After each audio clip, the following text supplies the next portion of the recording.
ये आकाशवाणी रायपुर है। छत्तीसगढ़ी समाचार बुलेटिन के संग मीनल तिवारी के जय जोहार।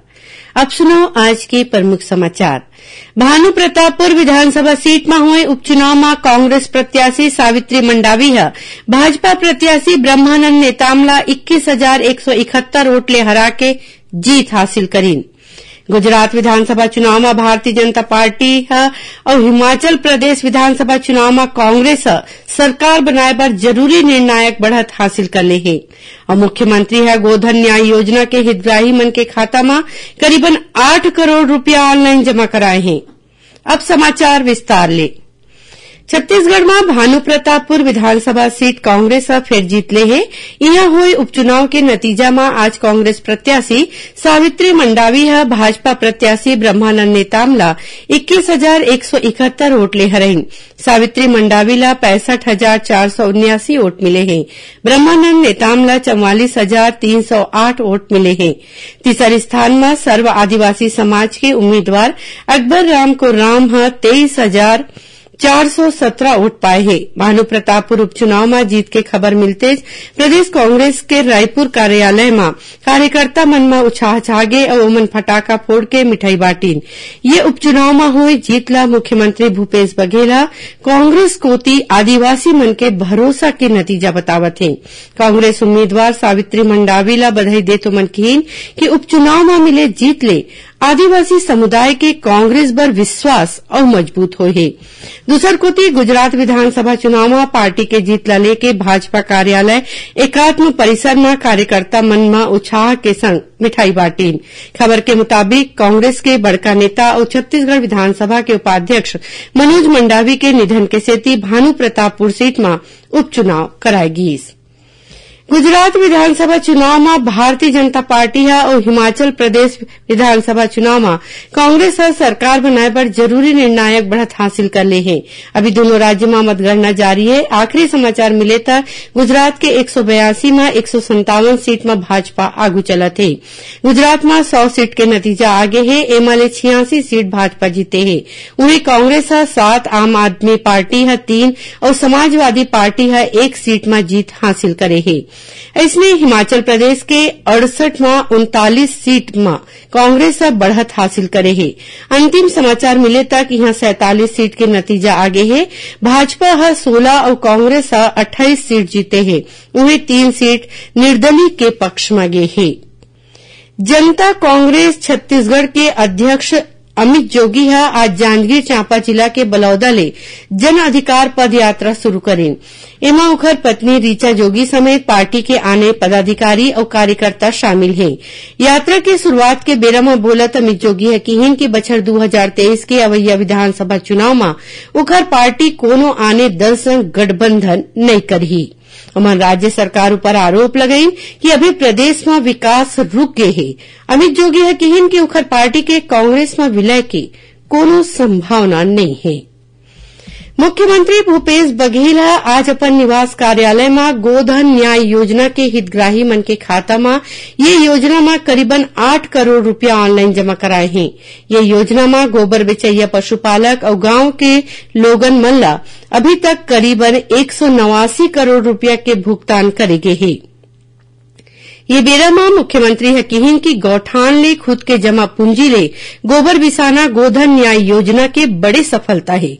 उमन यहू कीन कि प्रदेश के आधा ले ज्यादा गौठान अपने संसाधन ले गोबर बिसावत है। मुख्यमंत्री बताइन कि अवैया बेरा में ग्रामीण औद्योगिक परिक्षेत्र ला विकसित करे बर ये योजना ग्रामीण अर्थव्यवस्था के मजबूत आधार बनही। उन्हें मुख्यमंत्री प्रदेश के ज्यादा ले ज्यादा गौठान मन में पैरा बंडल बनाए बर बेलर मशीन दिवाए के निर्देश दी। कार्यक्रम में बोलत कृषि मंत्री रविन्द्र चौबे हकीन कि प्रदेश के 9,500 ले ज्यादा गौठान मन में 4,270 गौठान स्वावलंबी हो गए हैं। इनमें गोबर बिसाए के संगे संग वर्मी कंपोस्ट के उत्पादन और वितरण के काम होवत है। गौठान के बढ़वार होइले इनमें युवा मन बर रोजगार के मौका घलो बढ़ाए जाही। छत्तीसगढ़ी समाचार बुलेटिन आप मन आकाशवाणी रायपुर ले सुनत हव। अब आगू बाढ़न बाचे समाचार को थी। प्रदेश में खेल सुविधा के बढ़वार बर आने औद्योगिक इकाई कोती ले खेल अकादमी चलाए के काम शुरू हो गए है। एमा आज मुख्यमंत्री भूपेश बघेल के अगुवाई में खेल और युवा कल्याण विभाग और औद्योगिक इकाई के बैठका हुई। एमा भिलाई इस्पात संयंत्र और राष्ट्रीय खनिज विकास निगम, भारत एल्यूमीनियम कंपनी बाल्को समेत 9 ठिन औद्योगिक इकाई के प्रतिनिधि संग्रीन। आज के बैठका में बीएसपी नारायणपुर में मलखम अकादमी बनाए के मंजूरी दिन उन्हें बालको कोतिले कोरबा के प्रियदर्शनी स्टेडियम में फुटबॉल, वॉलीबॉल, बास्केटबॉल और तैराकी अकादमी बनाए जाही। एसीसीएल बिलासपुर में राज्य खेल प्रशिक्षण केंद्र पर जरूरी सुविधा देवाए के मंजूरी दी। अल्ट्राटेक सीमेंट कोतिले रायपुर में आवासीय हॉकी अकादमी और श्री बजरंग पावर एंड इस्पात लिमिटेड कोतिले आवासीय एथलेटिक अकादमी बनाए जाही।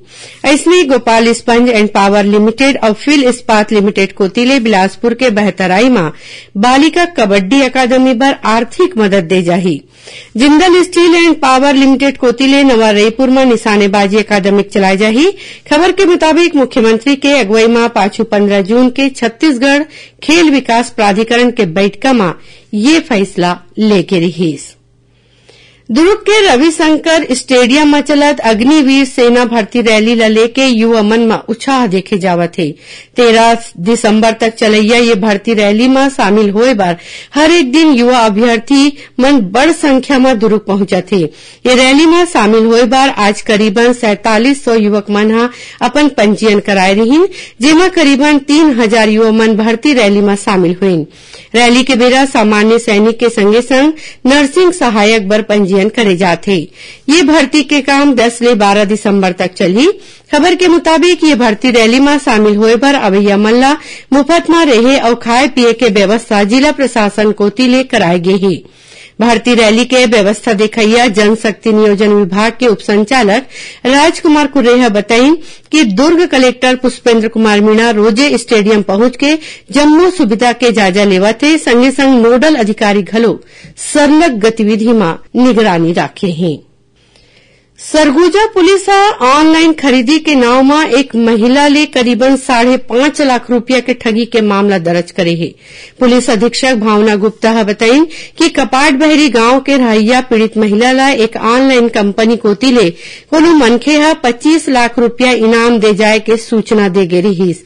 एकर बादे लेन देन ले ये महिला के खाता ले 5.5 लाख रुपया निकल गए। पुलिस अधीक्षक बताईं कि पीड़िता के शिकायत में विशेष टीम बना के आरोपी मन के खोजबीन शुरू कर दे गए है। अब थोड़कुल समाचार सार में मुख्यमंत्री भूपेश बघेल आज अपन निवास कार्यालय में राखे गए चर्म शिल्पकार विकास बोर्ड के शपथ ग्रहण समारोह में शामिल हुईन। भाजपा के भिलाई इकाई कोती ले काली जुनवानी ले शंखनाद पद यात्रा निकाले जाही। रायगढ़ जिला में पुलिस विभाग में हुए बड़े फेरबदल में 15 जिन पुलिस कर्मचारी मन के तबादला कर दे गए है। इस संबंध में पुलिस अधीक्षक अभिषेक मीणा आदेश जारी कर दे हैं। कोरबा पुलिस राज्य विद्युत मंडल के बिजली संयंत्र ले तांबा चोरी के मामला में सीएसबी चौकी ले कुछ एक दिन पहली फरार हुए आरोपी ला फिर गिरफ्तार कर ले है। ये मामला में 3 जिन आरोपी पहले गिरफ्तार हुए हैं। आज पकड़े गए आरोपियों पर डीजल और कोयला चोरी ले जुड़े गिरोह चलाए के मामला दर्ज है। और रायपुर के राजकुमार कॉलेज में काली वार्षिक उत्सव की तैयारी में नृत्य अभ्यास के बेरा 12 बछर के नोनी के तबियत बिगड़ गई रही, जौन अस्पताल में भर्ती कराई गई रही से आज बिहिनिया नोनी के मौत हो गई। आखिर में प्रमुख समाचार एक घाव फेर। भानु प्रतापपुर विधानसभा सीट में हुए उपचुनाव में कांग्रेस प्रत्याशी सावित्री मंडावी भाजपा प्रत्याशी ब्रह्मानंद नेतामला 21,171 वोट ले हरा के जीत हासिल करी।